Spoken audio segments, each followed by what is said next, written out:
bag, got the bushes back in bag. 'Cause after the after party, we're gonna keep it going. We're gonna rip it out. The neighbors might complain.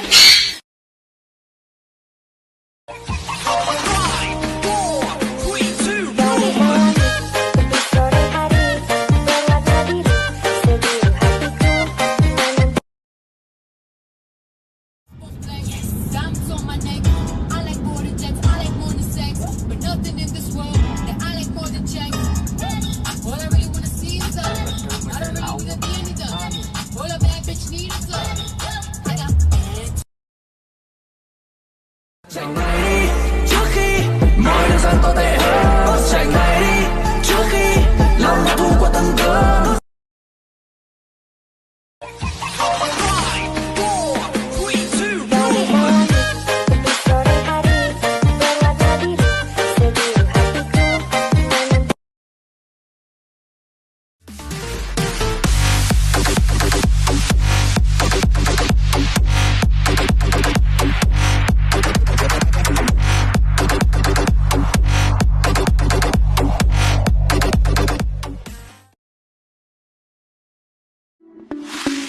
Khi yêu em anh trao trọn con tim, khi yêu em anh sẽ xoay tình cầu, đưa em đi xuyên ngân hà xa xôi, cùng đến nơi anh giữa kia không bao giờ tan.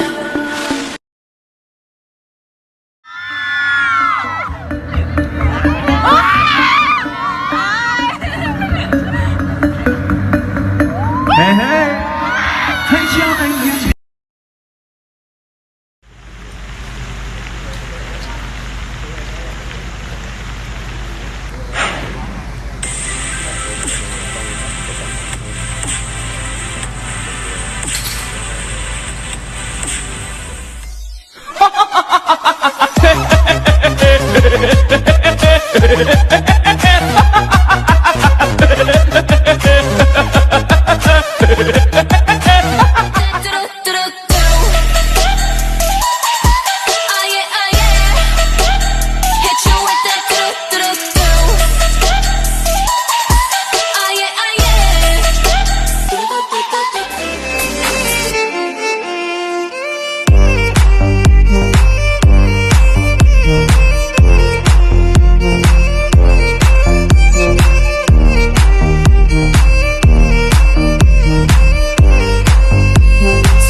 đây là một bài hát vui.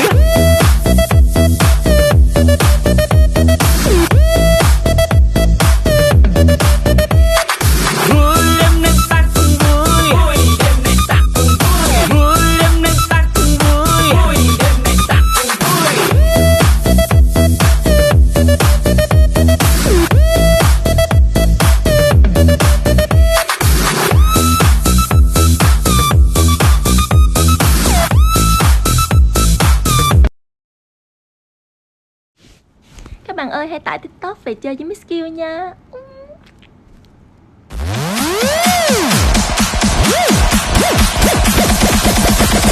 Everybody make some